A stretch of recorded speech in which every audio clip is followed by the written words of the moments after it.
Oh man. Alright, everybody. I just got back from watching the Super Mario Brothers movie. God damn, do I have a headache. It's not a bad thing. Not really, kind of. Okay, let me back up. My thoughts on this movie are complicated. So, first of all, I didn't know this movie was coming out this soon. I saw the trailer that said April 27th, and I'm like, okay, April 27th, I'll be ready for it. I did not know it was coming out April 5th in the US. I mean, that's on me, but holy crap, I was not ready for it. For a movie that I was really hyped for, I needed a whole week to prepare. But maybe it's for the best that I didn't have that whole week. Because like I said, my feelings on this movie are somewhat complicated, like most people's, I would assume. So, first of all, I'm going to start with the thing that got all of the attention when this movie was announced. The voice acting. Honestly, didn't bother me at all. I kind of forgot that was a whole issue that people had with it. Chris Pratt, he does fine, you know. I got this. No problem. That voice actually does fit after a while. Luigi, yeah, it fits. You think I know every human being with a mustache wearing an identical outfit with a hat with the letter of his first name on it? Because I don't. Jack Black is actually great as Bowser. He was the standout. My army! Koopas! Goombas! Whatever those things are! Aww.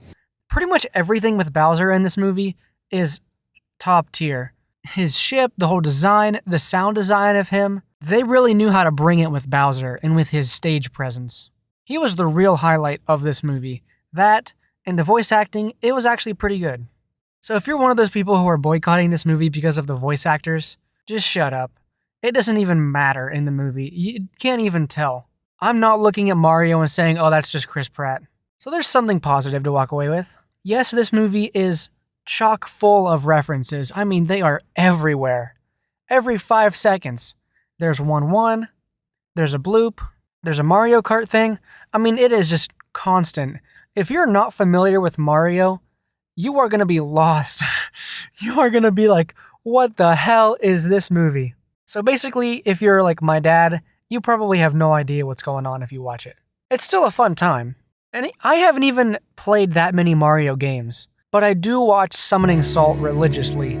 That's how I was able to pick up on a lot of the references.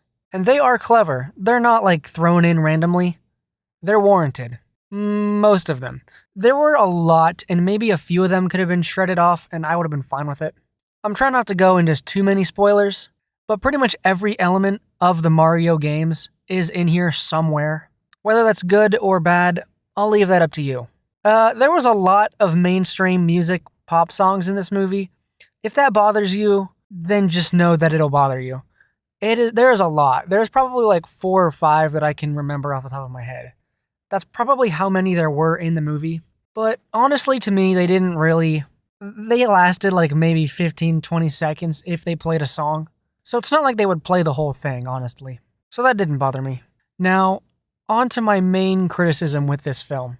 I already kind of knew it going in, but it is a problem nonetheless, and it is one that I wholeheartedly agree with.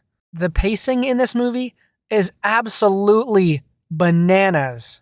I mean, it is crazy. Illumination is known for having quick pacing in a lot of their films, but this one, holy balls, is it fast. It actually starts out okay. There's a cold open. Unfortunately, it is the teaser. I mean, the cold open is just the teaser, which sucks. Speaking of which, a lot of the best stuff in this movie is unfortunately in the trailer, which I know might turn a lot of people off from seeing it if they've already seen the best parts. There's still some surprises, definitely, but I think they revealed way too much, honestly. But back to my point. Too much, too fast. They cram a lot of stuff. I mean, this movie has Donkey Kong, Mario Kart, Luigi's Mansion. I mean, it's all in here, and maybe it's just a bit much. But I think they could have gotten away with it if the movie wasn't so damn short. It is 92 minutes. Whoa, that is fast. Literally, 90 minutes is the cutoff, people. And they just barely got it over the line. On purpose, of course. A shorter runtime means more showings during the day, means more money.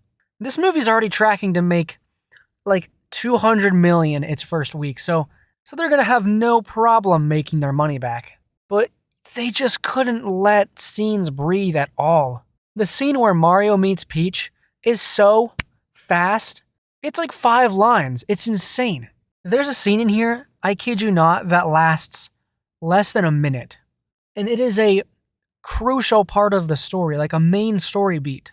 It is the catalyst for the adventure, and it lasts less than a minute. Whoa, that's too fast.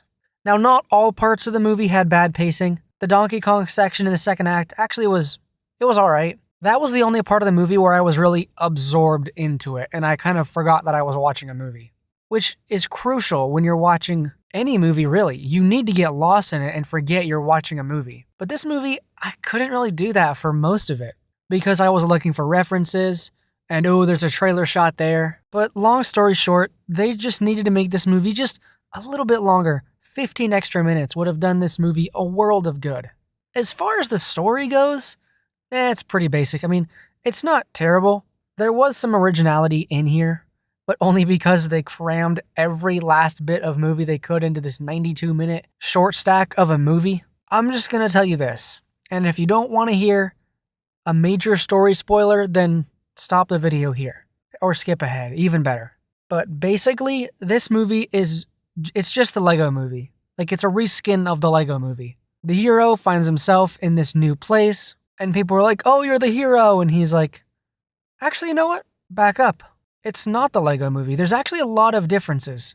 The catalyst, obviously the setting, but the hero and his motivation is different. There are a lot of similarities you can draw, like really a lot. But once you actually start to go through it, there are enough differences to where I will retract that statement.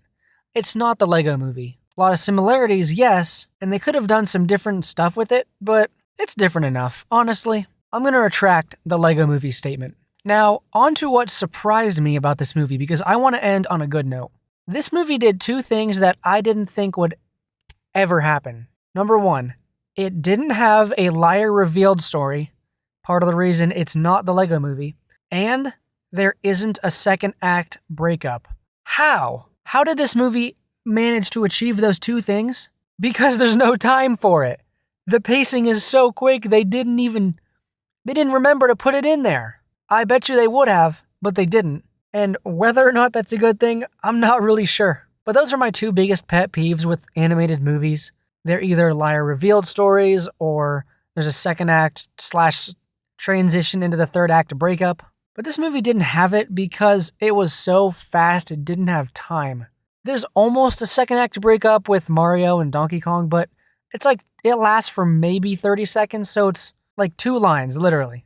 Literally 2 lines. Like, yes, Puss in Boots: The Last Wish also had a second act breakup, but that one at least had more time to breathe and was a little more well executed and was very close to the end. Like, you're right at the climax close. So they got it out of the way fast. The Mario movie doesn't even have one, which I do appreciate that I didn't have to sit through it.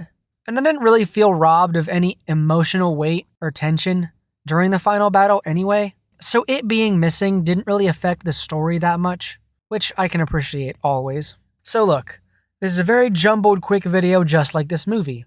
It doesn't deserve a 46% or whatever it's getting. I think I saw an article on Reddit that said this movie is worse than the 90s one, the live action one. No, it is not. It is not worse than that. But it is certainly not an A+.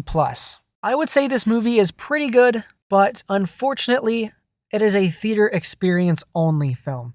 I know that is going to kill a lot of your enthusiasm. I know I've already talked to some of you on the Discord who are going to watch it at home. I still would, but on the biggest screen that you can get at your house, and with the most speakers.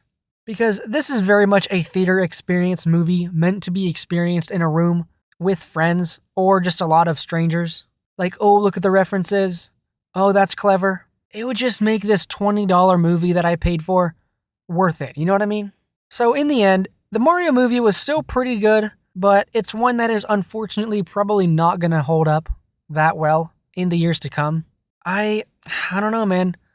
I had my hopes riding on this movie, and unfortunately, Illumination does what Illumination does, and it kind of made the movie not deliver. There was just so much hype for it, and it just didn't meet the hype that it sent out, unfortunately.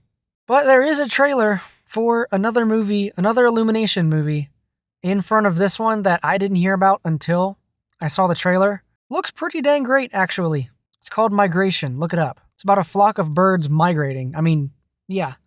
Simple, but never seen that before. Could be a fun time. Anyway, guys, that's my review of the Mario movie. If you've seen it already, let me know what you think in the comments. Are you still going to see it after listening to this video? Are you not going to anymore? I think you still should. Maybe not pay more than $7 or $8 for a ticket if possible. Thanks for watching, and we'll see you hopefully in the next few days or possibly next week with the next mainline video. Yep, I've been working on it a lot, and I gotta say, I think this one's going to be a good one. Alright, I'll see you later. Thanks for watching.